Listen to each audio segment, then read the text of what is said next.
Chuga wal. Ka kor ka meme. Chu kweni ye chu. Neri jan baro. Wuri raw ko ken mek. Chuga jagan nyam. Raw kel. Ray wini. Kana god dial. Ten wagatin. Ka chuga jogi. Bel ngwan ke. Ka jinger kwi ke. Ka kwi mo. Teja kwar ngir. Ka o. Ba jinger. Jagare ka agade. Wia dubdun. Ka nena je. En jaga yagarar. Chit ka day romne. Te wure joni nyepe. Chwara kid yone. Kia gok. Kia wanang. Ka chwara ner dub. Ka dole biaw thino. Ken nyam. Wia e. Amal te dole me. Ka mete garam loin malun. En wano. Bumalun waga jarama mo. Ka mete la ramate thin. Bumalun luin ka ye. Ta en dole mo. Chama ka madho mo chakam ye mo. Ko. Lep. Ba kameler gaje. Chwara dwe luk. Ka me chawara iwe. Ka nyur jiga ye agwa. Chama men chalam ni amdun. Jaga jijuam ni. Tinten wine ka go. Kalara jake. Ichi kwar kwa ben. Jaga gaye. Ka me chawara iwe. Ka ken jiga ye nyora agwa. Wiara idomne. Ka wiaye. Janga ne tur dun. Inchi dop chong ni ko. Tiango je. Ko. Ba goin ga kwidun. Ka ngaje mamenu. Chi kwar kwa ben tiaga. Kayan. Lara je ye. Ebi ngwane tuang to dom. Ka tuang weje mo. Rega aga ye. Yenji korusin. Rega aga ye. Yenji bezda. Ko. Mi chala te bombom. Te chala re dun. Lat ka dur. Kene zidon. Chetchi garo li dweri no wal. Kale bini chwale. Kene nyure ngada. Bugwane luk dur. Kene zidon. Ka lugin ba lung niye. Ka yenji ka far niam. Ayene baya kam nial. Hey. Ba nang ni yaping. Gwa. Ramachi roi dun lingo. Lingo na roi da. Karamachi roi dun logo. Logo na roi da. Karamachi roi da logo. Logo na roi rame jaga. Tuneri jan baro. Wudi raw lunjok. Katet loay. Wuke yi. Kwar. Achanga na yedi jek. Chigro lwar ko. Ka chodu. Ka chwega jogi. En. Cheche itanen. Pene pin nyal. Chit ke yel nyal. Nane je. Cheye kam long. Ka o. Bia tol. Kana jet dany. Kana o. Bia bom gwante arun ke liu tiam. Katel mi bi ye gwer. Aloy kun chitet. Ko.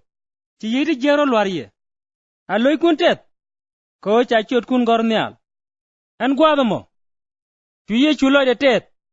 Re yegen go arero. Ka chwe we. An lar jita loy. Gwadin.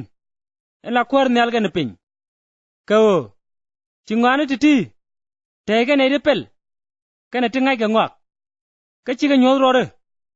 On gwadin. Ajen min nok loy duje. Ngwane dial. Chaka kama agwar. Katala ram ngai gat. Ene gwan karwa. Katala ram ngai gwan. Ene gat karwa. Kana raman chi gada mek. Eno. Baje nyodje. Ka chuye churo riedji kware.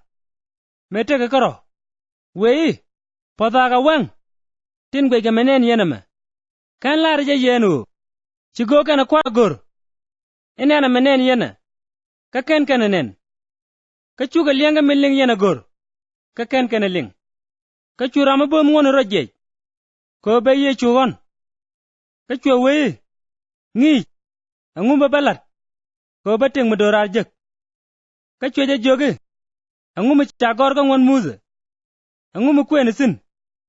Ka chwe je loy. Ibu kwene kudunok. Ka loy du ke lew. Ka tedu ke lew. Ka bom nu ke lew. Ka charu ke lew. Ka nokwan piega du. Chit ka min nok rodu. Ka chuye joge. Chije loy ka tok. Lene meme. Ka bitik. Ka min goro mo yoro chwong. Chuye chu thieji. Gwan thiega da nga. Ka chuje loy. Ite ka ramje ka Jerusalem. We ka Jericho. Ka chwe pente na maini. Chu ka nyen ga kan. Ka chu ka dwech. ka chwe ka jabany piny achamon ka chwe tega both pala mi chuwe ka jandoba mo meche janen chwe jagol ka chwe wanyam turan li bai en lati nobo meche ben ka jan gwada mo chwe janen ka chwe jagol ka chwe wanyam ka churan temeria me jel ben ga gwadan tetin ka meche janen chuloy de lwak da gor ka chwe wagaje ka chwe bor ga yan ka yire ka liet ka na kwang ka chwe ja kap jo mole ka chwe ja nong duel jale ka chwe ja ngot ka meron chwe yu dang raw kan chwe ka kam gang duel jale ka chwe ja jogi ngode ka mi wi yu ko kien tup ka kwide ba ka ben chwalji mo walu njok anga dien ka kene dang diok titi mi chare enu ajala gon tiega ramen che penten mani nado chwe ja loji ajara men tije nyot kai loy ka chuje jogi wer kala na me chet keno tame me wo yechu kan ji kwara dubden je chobre cheng wade ju cheng me chala marasa je nyor duele te marasa kanyiman me chala meri me chu nyur chong no kwarni yechu linga ngide ka chu marasa loy de je ka letin lete ka chu waga yechu je jogi kwar kirega o tinyi mara palat en karwa jong nije ba balwak ka chu kwara loy e marasa jindiere ka tigeriya ka tingwan ka kel karwa gorgomo ka chimere mek ime gwane jen mi chabo woy ka je